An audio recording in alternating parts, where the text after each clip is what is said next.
taking the next step.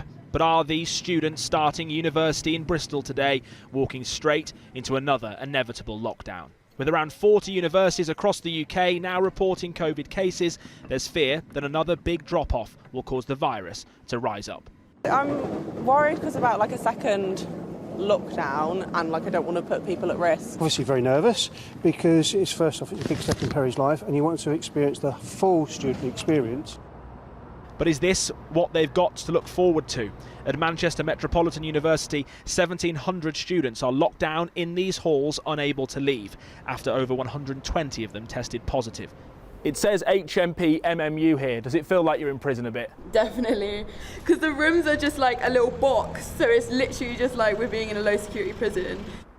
For the next 2 weeks, their teaching is all online, prompting many to ask the same question.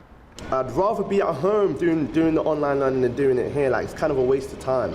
I'm just here, I don't get the full uni experience. I'm paying £9 for a face-to-face experience. And you want some of that money back?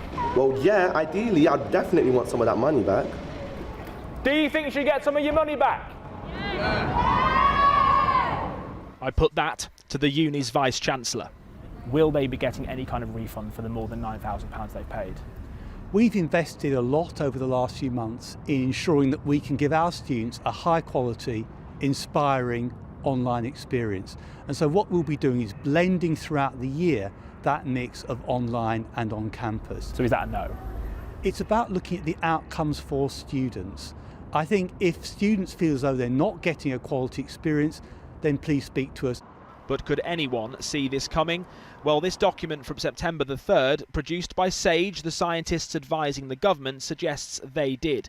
They said there is a significant risk that higher education could amplify local and national transmission, and this requires national oversight. It is highly likely that there will be significant outbreaks associated with higher education, and that it's essential to develop clear strategies for testing and tracing. The government's own SAGE report predicted there would be an outbreak.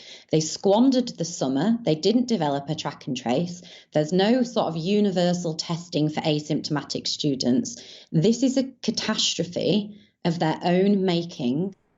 The government says it's working with universities and has published guidance to help keep students safe. The glimmer of good news today is that students in England will be allowed home at Christmas. But here in Manchester, it's little comfort right now for a generation who initially had their A-levels to get into university marked down, only to be locked down when they got here. Daniel Hewitt, News at 10.